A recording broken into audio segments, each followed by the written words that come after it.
Hello guys, welcome to movie verse Urdu. Guys, आज के इस वीडियो में मैं आपको movie death of a unicorn को एक्सप्लेन करने वाला हूं। ये फिल्म 28 मार्च 2025 को रिलीज हुई है और एक हॉरर कॉमेडी फिल्म है। इस फिल्म की कहानी शुरू होती है एलियट और इसकी बेटी रिडली से, जो कि छुट्टियां गुजारने के लिए एलियट के बॉस ओडील के घर जाते हैं, जहां उसकी बीवी बेलिंडा और उसका बेटा शेपर्ड रहता है। ओडील बहुत ही अमीर होता है और एक फार्मास्यूटिकल कंपनी का मालिक है, लेकिन उसे कैंसर होता है और वो जल्द ही मरने वाला है। ओडील के घर जाते हुए एलियट की गाड़ी एक बेबी यूनिकॉर्न से टकरा जाती है। वो दोनों गाड़ी से निकलकर उसे देखते हैं। रेडली इसके सींग को हाथ लगाती है, जिससे उसको चंद कॉस्मिक विजन्स नजर आते हैं, जबकि एलियट एक लोहे से उसे मार देता है। इसी दौरान उसका पर्पल खून भी उन दोनों पर गिरता है। अब एलियट उसे उठाकर अपनी गाड़ी की डिग्गी में रख लेता है। इसके बाद वो ओडील के घर चले जाते हैं, जहां ओडील की फैमिली और कुछ साइंटिस्ट आए होते हैं। यहाँ उनकी गाड़ी में यूनिकॉर्न हिलना शुरू हो जाता है, जो कि अब भी जिंदा है। ओडील का सिक्योरिटी चीफ शॉ इसे नोटिस करता है और इस यूनिकॉर्न के सर में गोली मार देता है। अब एलियट और रिडली को पता चलता है कि यूनिकॉर्न के खून में कुछ जादुई ताकतें हैं, जिससे रिडली की एक्नी ठीक हो गई है, जबकि एलियट की एलर्जी भी खत्म हो गई है और उसकी कमजोर नजर भी ठीक हो गई है। अब ओडील ये सब जानने के बाद इस यूनिकॉर्न को इलाज के तौर पर इस्तेमाल करने का आइडिया देता है, जिससे वो और एलियट बहुत अमीर हो जाएंगे। इसके बाद ओडील के लिए काम कर रहे कुछ साइंटिस्ट, जिनका हेड डॉक्टर सॉन्ग है, यूनिकॉर्न के सींग से एक पाउडर बनाते हैं, जिससे वो एक मेडिसिन बनाते हैं जो कि ओडील के कैंसर को ठीक कर देती है। ओडील इसके बाद इस यूनिकॉर्न को इसकी लैब में ले जाने का कहता है, जहां उस पर मजीद कुछ टेस्ट किए जा सकेंगे। रिडली यूनिकॉर्न्स पर रिसर्च करती है, जहां से उसे चंद पुरानी यूनिकॉर्न स्टोरीज के बारे में पता चलता है। वो सबको ये बताती है कि ये यूनिकॉर्न अभी सिर्फ बच्चा है और इसके माँ बाप इसे ढूंढते हुए जरूर आएंगे, लेकिन उसकी बात कोई नहीं सुनता। अब एक बड़ा यूनिकॉर्न आकर उन पर हमला कर देता है और सबको मारना शुरू कर देता है।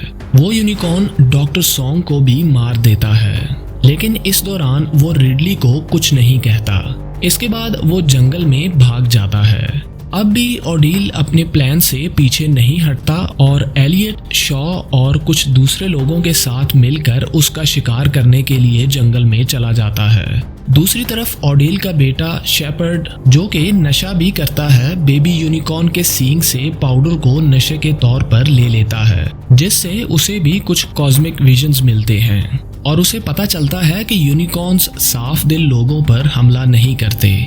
इसीलिए उन्होंने रिडली पर हमला नहीं किया और उसे कुछ नुकसान नहीं पहुंचाया, क्योंकि वो उन सब को रोक रही थी और यूनिकॉर्न्स को नुकसान नहीं पहुंचाना चाहती थी। शेपर्ड अब एक और साइंटिस्ट डॉक्टर भाटिया को बेबी यूनिकॉर्न का पूरा सींग काटने का कहता है।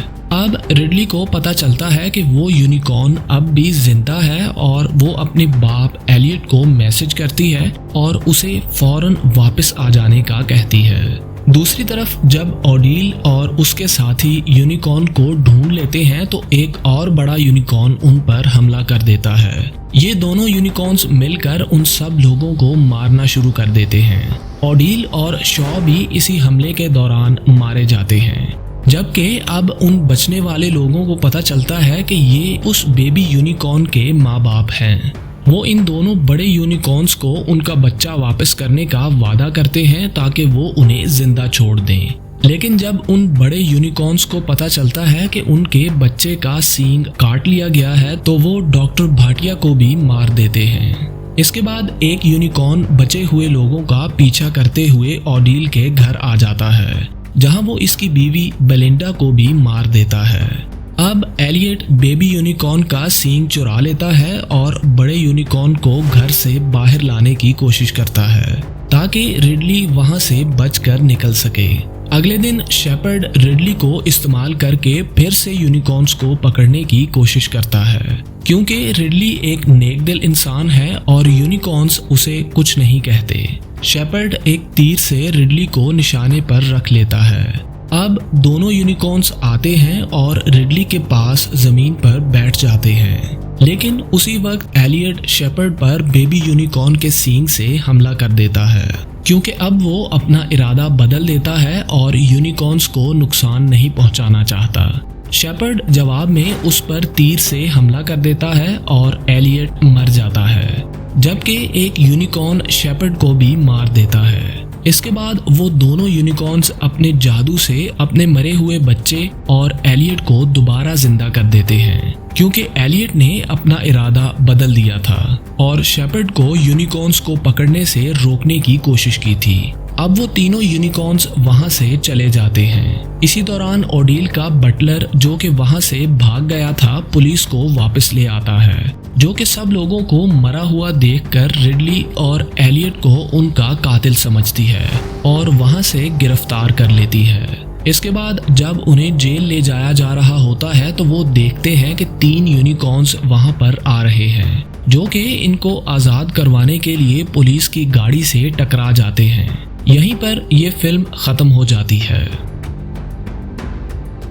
That's it for now guys। अगर आप लेटेस्ट मूवीज की एक्सप्लेनेशंस, टॉप 5 मूवीज लिस्ट और मूवीज से रिलेटेड इंटरेस्टिंग वीडियोस देखना चाहते हैं तो अभी हमारे YouTube चैनल को सब्सक्राइब करें।